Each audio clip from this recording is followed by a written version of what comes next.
మ్మ్. ఈరోజు మన ఎనాలిసిస్లో ఒక చాలా ఇంట్రెస్టింగ్ అలాగే కాస్త భయం కలిగించే టాపిక్లోకి వెళ్ళబోతున్నాం. మన దగ్గర రెండు మెయిన్ సోర్సెస్ ఉన్నాయి. అవేంటంటే చీకటి కథలు, ఇంకా అడవిలో అదృశ్య ప్రయాణికురాలు అనే రెండు ఆడియో కథనాలు. అవును, ఈ రెండు కథలు వింటుంటేనే ఒక రకమైన వణుకు పుడుతుంది. వీటి వెనుకున్న సైకాలజీ చాలా డీప్గా ఉంటుంది. ఎగ్జాక్ట్లీ.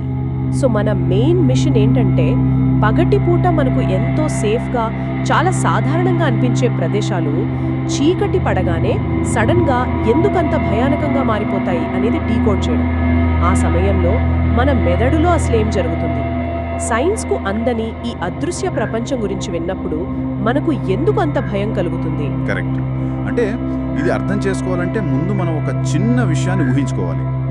చెప్పండి. ఎవరైనా సరే రాత్రిపూట ఎక్కడో నిర్మానుష్యమైన ప్రదేశంలో ఉన్నా, లేదా తమ సొంత గదిలోనే ఒంటరిగా ఉన్నా, అప్పటిదాకా ఉన్న కాస్త వెలుతురు సడన్గా ఆరిపోతే ఎలా ఉంటుంది? వామ్మో, ఆ ఫీలింగ్ తలుచుకుంటేనే భయంగా ఉంది. అంతవరకు ఎంతో పరిచయం ఉన్న ఆ పరిసరాలు ఒక్క క్షణంలో పూర్తిగా మారిపోతాయి కదా.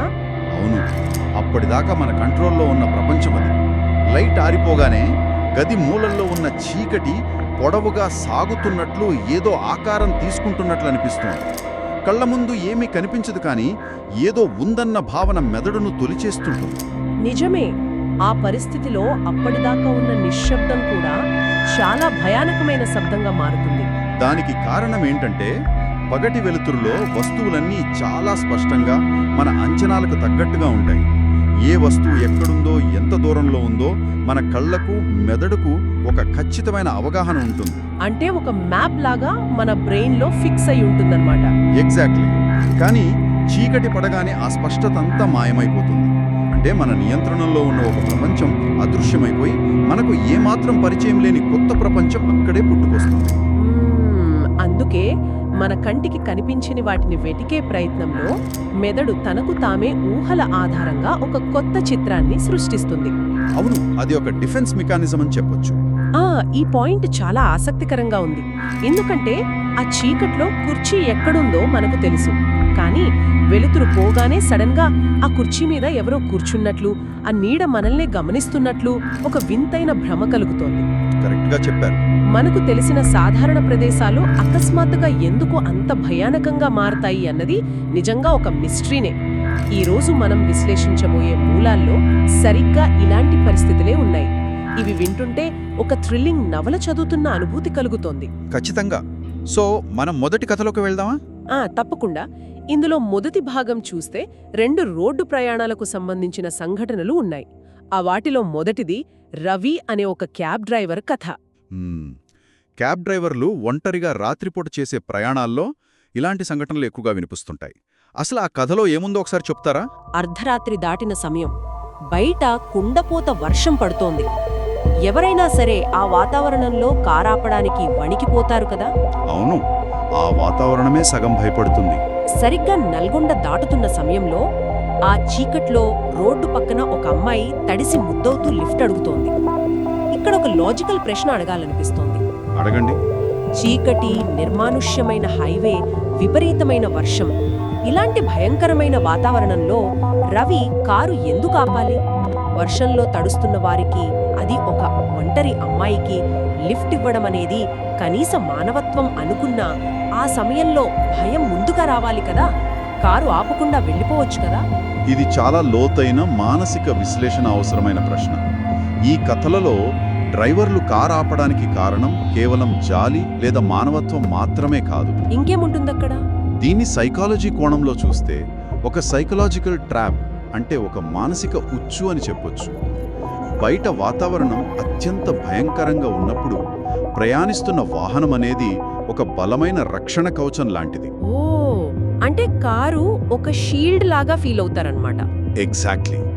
మనం కార్ లోపల డోర్లు లాక్ చేసుకుని సురక్షితంగా ఉన్నాం, ఏసీ ఆన్లో ఉంది, మన చేతుల్లో స్టీరింగ్ ఉంది, కారు మన కంట్రోల్లో ఉంది అనుకున్నప్పుడు ఒక వ్యక్తిలో అకారణమైన తప్పుడు ధైర్యం వస్తుంది. అర్థమైంది. బయట వర్షంలో ఎదుటివారు ఆపదలో ఉన్నారు, వాళ్ళు బలహీనంగా ఉన్నారు అన్న భావన ఆ ధైర్యాన్ని మరింత పెంచుతుంది. అవును, ఆ ధైర్యమే వారిని కారు ఆపేలా చేసింది. బయట ఉన్న ముప్పును గుర్తించకుండా తమ వాహనమే తమను కాపాడుతుందన్న అతి విశ్వాసం ఇదే ఆ సైకలాజికల్ ట్రాప్. వామ్మో. అంటే కారు ఒక కవచం లాంటిది అనుకుని ఆ కవచంలోకి ప్రమాదాన్ని వాళ్ళంతట వాళ్లే స్వయంగా ఆహ్వానించారన్నమాట. కరెక్ట్. ఆ తర్వాత ఏం జరిగిందో వింటే నేను చెప్పిన పాయింట్ ఎంత నిజమో అర్థమవుతుంది. ఆ అమ్మాయి కారు ఎక్కాక ఒక పాత శ్మశానం దగ్గరకు దారి మళ్లించి ఇక్కడే ఆపు అంటుంది. రవి గుండె ఆగిపోయినంత పనై భయంతో కారు ఆపి వెనక్కి చూస్తాడు. కానీ అక్కడ ఎవరూ ఉండరు. సడన్ గా మాయమైపోయింది. ఈ అమ్మాయి మాయమైపోతుంది. ఆకస్మికంగా మాయమవడం అనేది ప్రపంచవ్యాప్తంగా ఉన్న జానపద కథల్లో, అర్బన్ లెజెండ్స్లో తరచుగా కనిపించే అంశమే. దీన్నే పారానార్మల్ పరిభాషలో వానిషింగ్ హిచ్ హైకర్ అని అంటారు. Vanishing which hiker. ఓ అవును, దశాబ్దాలుగా ఇలాంటి కథలు ప్రతి సంస్కృతిలోనూ వినిపిస్తూనే ఉన్నాయి. అయితే ఇక్కడ మనం గమనించాల్సిన విషయం ఒకటి ఉంది. అదేంటో చెప్పండి. కేవలం ఒక వ్యక్తి మాయమైపోతే అది ఒక భ్రమగానో, నిద్రమత్తులో జరిగిన ఊహగానో మన మెదడు కొట్టిపారేస్తుంది. ఆ తర్వాత ఏం జరిగిందో ఈ కథలో ఏమైనా ఉందా? అక్కడే అసలు కథ మొదలవుతుంది. కారు వెనుక సీట్లో ఎవరూ లేరు, కానీ ఆమె కూర్చున్న సీట్లో వర్షపు నీటికి బదులు నెట్టుటి మరకలతో తడిసిన మట్టి ఉంటుంది. బాబోయ్, నెత్తుటి మరకలా? అవును. అంతేకాదు, 100 ఏళ్ల క్రితం నాటి 2 పాత రాగి నాణేలు అక్కడ పడి ఉంటాయి. ఇప్పుడు చెప్పండి, ఆ రక్తం, ఆ నాణాలు చూశాక అది కేవలం భ్రమ అని ఎలా అనుకోగలరు? ఖచ్చితంగా అనుకోలేరు. ఇదే కోవలో ఉన్న మరో కథ శ్యామ్ది. అడవిలో రాత్రి 1 గంటకు ఒంటరిగా కారులో వెళ్తున్నప్పుడు తెల్లబట్టల్లో వర్షంలో తడుస్తున్న ఒక అమ్మాయికి అతడు లిఫ్ట్ ఇస్తాడు. మళ్ళీ అదే సైకలాజికల్ ట్రాప్. అవును. ఆమె కారెక్కిన తర్వాత ఒక్క మాట కూడా మాట్లాడుతూ కాసేపటికి శ్యామ్ అద్దంలో చూసేసరికి ఆమె మాయమైపోతుంది. కానీ వెనుక సీటు కవర్లు తడిసిపోయి ఉంటాయి. అప్పుడే అతని చెవి దగ్గర నన్ను ఇక్కడే దింపేయ్ అని ఒక చల్లటి గుసగుస వినిపిస్తోంది. మై గాడ్, ఈ 2 సంఘటనలు మన మెదడు ఎలా పనిచేస్తుందో స్పష్టంగా తెలియజేస్తున్నాయి. దెయ్యం లేదా అదృశ్య శక్తి అనేది కేవలం మన ఊహ మాత్రమే అనుకుంటే మనం ఆ భయం నుండి త్వరగా బయటపడతాం. అంటే జస్ట్ ఒక భ్రమ అని సరిపెట్టుకోవచ్చు అంటారా? అవును, అదంతా నా భ్రమ, నా అలుపు వల్ల కళ్లకు అలా అనిపించింది అని మనల్ని మనం నమ్మించుకుని బతికేయొచ్చు. కానీ ఎప్పుడైతే ఆ ఊహకు సంబంధించిన భౌతిక ఆధారాలు కళ్ల ముందు కనిపిస్తాయో ఆ క్షణంలో మెదడులోని డిఫెన్స్ మెకానిజం పూర్తిగా బ్రేక్ అవుతుంది. ఒక్క నిమిషం, ఈ డిఫెన్స్ మెకానిజం బ్రేక్ అవ్వడం అంటే ఏంటి? అది ఎలా జరుగుతోంది? అంటే మన కళ్ళు ఒక అసాధారణమైన విషయాన్ని చూసినప్పుడు లాజిక్తో దాన్ని కొట్టిపారేయడానికి మన మెదడు ప్రయత్నిస్తోంది. కానీ రవికి దొరికిన ఆ 100 ఏళ్ల నాటి రాగి నాణేలు, ఆ నెత్తుటి మరకలు ఊహ కాదు కదా? అవును కదా, అవి కళ్ల ముందున్న సాక్ష్యాలు. ఎగ్జాక్ట్లీ, అవి భౌతికంగా అక్కడ ఉన్న ఆధారాలు. ఆ నాణేలు గడిచిపోయిన కాలానికి, మరణానికి ఒక భౌతికమైన వారధిలా నిలుస్తాయి. అది ఊహ కాదు, నిజం అనే మెదడు గ్రహించినప్పుడు లాజిక్ పనిచేయడం ఆగిపోయి తీవ్రమైన పానిక్ మొదలవుతుంది. ఓ, అందుకే అంత భయం వేస్తుందన్నమాట. అవును. శ్యామ్ కథలో ఆ చల్లటి గుసగుస కూడా అంతే. అది భౌతికంగా చెవి మీద తగిలిన శ్వాస. ఆ స్పర్శ భ్రమ కాదు. భౌతిక ఆధారాలు దొరికినప్పుడే ఇలాంటి కథల తీవ్రత 100 రెట్లు పెరుగుతుంది. ఆ భయం మన ఊహల ప్రపంచం నుండి నిజ జీవితంలోకి ప్రవేశిస్తుంది. వింటుంటేనే ఒళ్ళు జలధరిస్తోంది. ఆ కారులోని రియర్ వ్యూ అద్దం సడన్ గా ఒక హారర్ సినిమా స్క్రీన్లా మారిపోయినట్లు అనిపిస్తోంది కదా? అవును, మనం ముందుకు చూస్తూ డ్రైవ్ చేస్తున్నాం, కానీ ప్రమాదం మన వెనక సీట్లోనే కూర్చుంది అన్న ఆలోచన భయంకరం. నిజమే. సరే, ఇప్పటి వరకు మనం హైవే లేదా అడవి లాంటి బహిరంగ ప్రదేశంలో ఒక అపరిచిత వ్యక్తి ద్వారా ఎదురయ్యే భయం గురించి మాట్లాడుతున్నాం. అవును. ఇప్పుడు ఈ మూలాల్లో ఉన్న మరో అత్యంత భయంకరమైన కోణం వైపు వద్దాం. అదే కిరణ్ ఇంకా సురేష్ల కథ. ఇది చదివినప్పుడు బహిరంగ ప్రదేశాల కంటే మన వ్యక్తిగత వస్తువుల ద్వారా కలిగే భయం ఇంకా తీవ్రంగా ఉంటుందనిపించింది. ఈ కథ ఒక పాడుబడిన బ్రిటిష్ కాలం నాటి బంగ్లా, అందులోనూ ఒక పురాతనమైన అద్దం చుట్టూ తిరుగుతుంది కదా. అసలు ఈ యువకులు ఆ బంగ్లాలోకి ఎందుకు వెళ్లాల్సి వచ్చింది? వాళ్ళిద్దరూ కాలేజ్ స్టూడెంట్స్. దెయ్యాలు లేవని పందెం కాసి మరీ ఆ బంగ్లాలోకి వెళ్తారు. ఇది ఖచ్చితంగా వాళ్ళ అతి విశ్వాసమే. వయసులో ఉన్న వేడి, ఓవర్ కాన్ఫిడెన్స్. అవును. వాళ్ళు లోపలికి వెళ్ళాక అక్కడంతా దుమ్ము, సాలిడు గుళ్ళు పట్టి ఉంటుంది. ఆ చీకటి గదిలో వింతైన చెక్కడాలున్న ఒక పురాతనమైన నిలువెత్తు అద్దం కనిపిస్తుంది. ఒక పాతకాలపు యాంటిక్ మిర్రర్ అన్నమాట. అవును. కిరణ్ ఆ అద్దం ముందుకు వెళ్లి నవ్వుతూ తన ముఖం చూసుకుంటాడు. కానీ సడన్ గా వాడి ముఖంలో నవ్వు మాయమవుతుంది. కిరణ్ భయంతో తన చెయ్యి కిందకి దించినా అద్దంలోని ప్రతిబింబం మాత్రం ఆ చేతిని అలాగే పైకి ఉంచుతుంది. ఒక్క నిమిషం, ఇక్కడ అద్దంలోని ప్రతిబింబం తనకు తానుగా కదిలిందన్నమాట. ఇది మానసిక శాస్త్రపరంగా అత్యంత భయంకరమైన పరిస్థితి. అవును, అంతటితో ఆగలేదు. ఆ ప్రతిబింబం కిరణ్ వైపు చూసి క్రూరంగా నవ్వుతుంది. ఆ తర్వాత ఆ అద్దం నుండి బయటకొచ్చిన నల్లటి ముడతలు పడిన చేయి కిరణ్ను లోపలికి లాగేసుకుంటుంది. వామ్మో, వినడానికే భయంగా ఉంది. మరుసటి రోజు ఊరి వాళ్లతో వెళ్లి చూస్తే అక్కడ పగిలిన అద్దం మాత్రమే ఉంటుంది. కిరణ్ ఎక్కడా ఉండడు. వాడు ఏమయ్యాడో ఎవరికీ తెలీదు. చాలా ట్రాజిక్ ఎండింగ్. ఇక్కడ నన్ను బాగా ఆలోచింపజేసిన విషయం ఏంటంటే, సురేష్ దగ్గర మోడర్న్ టెక్నాలజీ ఉంది. వాడు ఆ దృశ్యాన్ని తన కెమెరాతో వీడియో తీస్తూనే ఉన్నాడు. ఆధునిక సాంకేతికత చేతిలో ఉన్నప్పటికీ ఆ పాతకాలపు చీకటి శక్తుల ముందు ఆ టెక్నాలజీ ఏమాత్రం పనికి రాకుండా పోయింది కదా. నిజమే. అసలు ఆ అద్దంలో ఉన్నది నిజంగా దయ్యమా, లేక ఏళ్లుగా ఆ పాడుబడిన బంగ్లాలో నిక్షిప్తమై ఉన్న ఏదైనా నెగటివ్ ఎనర్జీ ఆ ప్రతిబింబం రూపం తీసుకుందా? ఈ నల్లటి చెయ్యి కథ ఏంటి? ఇక్కడ రెండు ముఖ్యమైన విషయాలున్నాయి. మొదటిది, ఆ యువకుల్లో ఉండే అతి విశ్వాసం, తమకు అన్నీ తెలిసిన అహంకారం. తమ చేతిలో ఉన్న కెమెరా తమను కాపాడుతుందనే భ్రమ వారిని ఆ ప్రమాదంలోకి నెట్టాయి. అవును, అంటే మన చేతిలో ఫోన్ ఉంటే మనం సేఫ్ అన్న ఫీలింగ్. ఎగ్జాక్ట్లీ. ఇక అద్దాల గురించి చెప్పాలంటే, పురాతన కాలం నుండి అద్దాలను కేవలం ముఖం చూసుకునే వస్తువులుగా మాత్రమే చూడలేదు. ఇంకెలా చూసేవాళ్ళు? చాలా సంస్కృతుల్లో అద్దాలను ఇతర ప్రపంచాలకు లేదా ఆత్మల లోకాలకు ద్వారాలుగా, అంటే పోర్టల్స్గా భావించే నమ్మకాలు బలంగా ఉన్నాయి. కిరణ్ కథలో ఆ అద్దం చుట్టూ ఉన్న పురాతన చెక్కడాలు కూడా దానికి ప్రతీక. అదొక దొంగలాగా.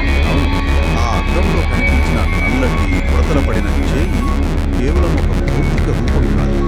అది నేరుగా మరణానికి లేదా తిరిగి రాలేని ఒక చీకటి ప్రపంచానికి ప్రతీక. అంటే అద్దం ఒక గోడ లాంటిది కాదు, అది మరో లోకంలోకి వెళ్లే తలుపు లాంటిది అంటారా? అవును, చాలా జానపద కథల్లో అలాగే నమ్ముతారు. కానీ నాకొక సందేహం. అద్దం అనేది కేవలం కాంతిని పరావర్తనం చేసే ఒక వస్తువు మాత్రమే కదా. భౌతికంగా చూస్తే అందులో ఉన్నది మనమే. అలాంటప్పుడు ఆ అద్దం పట్ల మనకు ఇంతటి అస్తిత్వ భయం ఎందుకు కలుగుతుంది? బయటెక్కడో హైవే మీద కలిగే భయం కంటే అద్దం ముందు కలిగే భయం ఎందుకు ప్రాణాంతకంగా అనిపిస్తుంది? చాలా అద్భుతమైన ప్రశ్న వేశారు. దీన్ని మనం విస్తృత కోణంలో చూడాలి. మనం రోజూ చూసుకునే అద్దం లాంటి అత్యంత వ్యక్తిగత వస్తువు ద్వారా ఎదురయ్యే భయం మరింత లోతైనది. ఎందుకలా? ఎందుకంటే మన సొంత ప్రతిబింబమే మనకు శత్రువుగా మారడం అనేది మనిషి ఊహించలేని ఒక పీడకల. మన ఆధీనంలో, మన నియంత్రణలో ఉంటుందని మనం బలంగా నమ్మే మన సొంత ప్రతిరూపమే మన మాట వినకపోవడం అనేది మన ఉనికిని, మన ఐడెంటిటీని పూర్తిగా ప్రశ్నిస్తుంది. అబ్బా, ఇది వింటుంటేనే మైండ్ బ్లాక్ అవుతోంది. అవును, మన చేతులు కిందకు దించినప్పుడు అద్దంలోని రూపం దించకపోతే అక్కడ జరిగేది భౌతికమైన దాడి కాదు, అది మానసికమైన దాడి. మన మెదడు తనను తాను నమ్మలేని పరిస్థితిలోకి వెళ్ళిపోతుంది. ఆ షాక్ నుండి తేరుకోవడం చాలా కష్టం. నిజమే, మన శరీరం మన మాట వినకపోతే ఎంత భయంగా ఉంటుందో, మన ప్రతిబింబం మన మాట వినకపోవడం కూడా అంతే భయంకరం. మనకు తెలిసిన ప్రపంచానికి, ఆ అదృశ్య చీకటి ప్రపంచానికి మధ్య ఆ అద్దం ఒక పలుచని గోడలా ఉందన్నమాట. ఎగ్జాక్ట్లీ. అవును, అట్మాస్ఫియర్ చాలా ఇంపార్టెంట్. కుండపోత వర్షం, ఉరుములు, పాడుబడిన ఇల్లు, సాలీడుగూళ్ళు, గబ్బిలాలు, కిర్రుమనే తలుపుల శబ్దం, క్రూరమైన గుడ్లగూబ అరుపు, పాలిపోయిన ముఖాలు, ఎర్రటి కళ్ళు, ఇవన్నీ వర్ణిస్తుంటే ఆ వాతావరణమే ఒక ప్రధాన పాత్రలాగా అనిపిస్తుంది. కరెక్ట్. వాతావరణం లేకుండా ఏ హారర్ కథ పూర్తి కాదు. శ్యామ్, కార్లో ఆ వైపర్స్ చేసే చప్పుడు, ఆ బ్రేక్ సౌండ్ ఒక రకమైన టెన్షన్ను పెంచుతాయి కదా. ఈ కథల్లో చీకటి మరియు వర్షం లేకుండా ఆ స్థాయి భయం ఉండేది కాదేమో అనిపిస్తుంది. ఖచ్చితంగా. వాతావరణమే ఆ కథలకు ప్రాణం పోస్తుంది.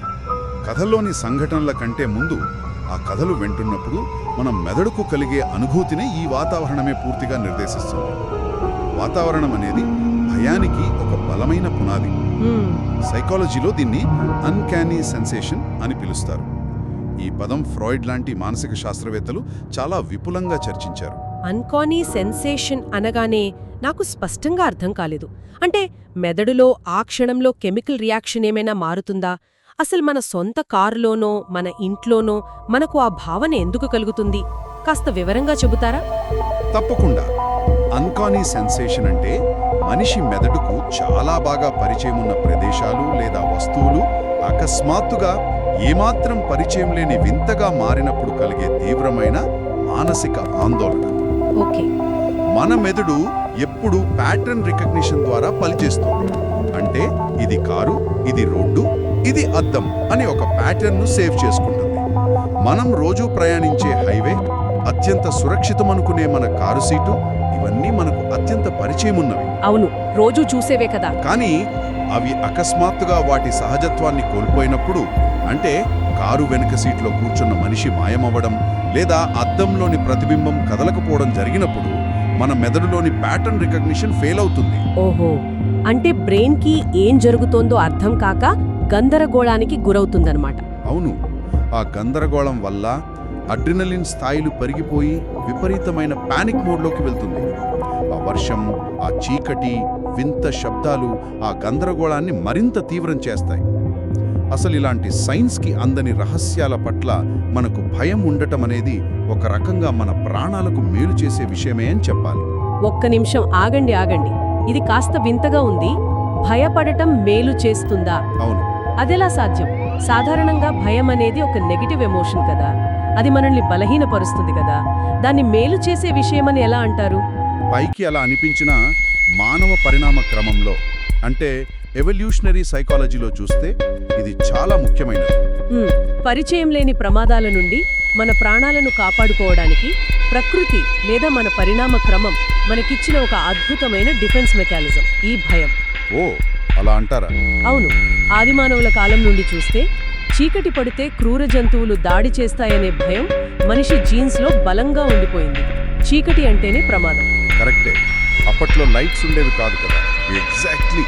ఆ నాటి క్రూర జంతువుల భయమే ఇప్పుడు దయ్యాలు, అదృశ్య శక్తుల రూపంలో వ్యక్తమవుతోంది.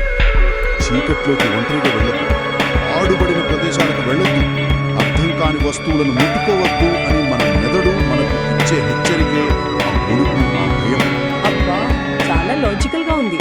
ఆ భయం వల్లే మనిషి అనవసరమైన రిస్క్ తీసుకోకుండా ప్రాణాలతో సురక్షితంగా ఉంటున్నాడు. కిరణ్ లాగా ఆ భయాన్ని పక్కన పెట్టి అతి విశ్వాసంతో వెళ్తే ఏమవుతుందో మనం ఆ కథలో చూశాం కదా. ఇది నిజంగా ఒక కళ్ళు తెరిపించే పాయింట్. మన ప్రాణాలను కాపాడుకోవడానికి భయం పుట్టిందన్నమాట. అవును. చీకట్లో భయపడటం అనేది పిరికితనం కాదు, అదొక సర్వైవల్ ఇన్స్టింక్ట్ అని చాలా అద్భుతంగా చెప్పారు. ఈరోజు ఈ చర్చ ద్వారా, ఈ మూలాలను లోతుగా విశ్లేషించడం ద్వారా మనకు స్పష్టంగా అర్థమవుతున్న సారాంశం ఏమిటంటే, అనవసరంగా పాడుబడిన బంగ్లాల జోలికి, చీకటి పడ్డాక నిర్మానుష్య ప్రదేశాల జోలికి వెళ్ళకపోవడమే ఎప్పుడూ మంచిది. ఏకీభవిస్తున్నాను. ఎంత టెక్నాలజీ పెరిగినా, చేతిలో కెమెరాలున్నా, మన సైన్స్కి, మన లాజిక్కి అందని రహస్యాలు ఈ ప్రపంచంలో ఎన్నో ఉన్నాయని ఈ కథల ద్వారా స్పష్టమవుతోంది. అవును. తెలియని దాన్ని గౌరవించడం, దాని పట్ల జాగ్రత్తగా ఉండటం ఎప్పుడు సురక్షితం. ఆ చీకటి వెనుక ఉన్న నిజాలు ఎప్పటికీ చీకట్లోనే ఉంటేనే మానవాళికి మంచిది. నిజమే. వాటిని వెతకడం, అవి దేవుని నిరూపించడానికి ప్రయత్నించడం ఊహించని పరిణామాలకు దారితీస్తుంది. అయితే ఈ మూలాలన్నీ లోతుగా విశ్లేషించిన తర్వాత, ప్రతిదీ తార్కికంగా ఆలోచించిన తర్వాత కూడా నా మదిలో ఒక చిన్న కానీ చాలా భయంకరమైన ఆలోచన మెదులుతోంది. అవునా? అదేంటో చెప్పండి. ఈ కథలు విన్న తర్వాత, ముఖ్యంగా ఆ అద్దం కథ విన్న తర్వాత ఒక సందేహం వస్తుంది. ఒకవేళ ఎవరైనా గదిలో ఒంటరిగా అద్దం ముందుకు వెళ్ళినప్పుడు అందులో కనిపించేది ఎప్పుడూ నిజంగా వారి ప్రతిబింబమే అని నమ్మకమేంటి? వామ్మో, భయపడుతున్నారు. ఒకవేళ ఆ అద్దం వెనక ఒక చీకటి ప్రపంచం ఉండి, ప్రతిరోజు ఆ ప్రతిబింబాలు మన కదలికలను నిశితంగా నేర్చుకుంటూ, మనం ఏమరుపాటుగా ఉన్నప్పుడు మన స్థానాన్ని ఆక్రమించాలని చూస్తుంటే, ఒకవేళ రేపు ఉదయం ఎవరైనా అద్దంలో చూసుకునేటప్పుడు ఆ ప్రతిబింబం వారి కదలిక కంటే ఒక సెకండ్ ముందుగా కదులుతోందేమో, కాస్త నిశితంగా గమనిస్తే ఆ నిజం బయటపడుతుందేమో కదా. ఆలోచించండి.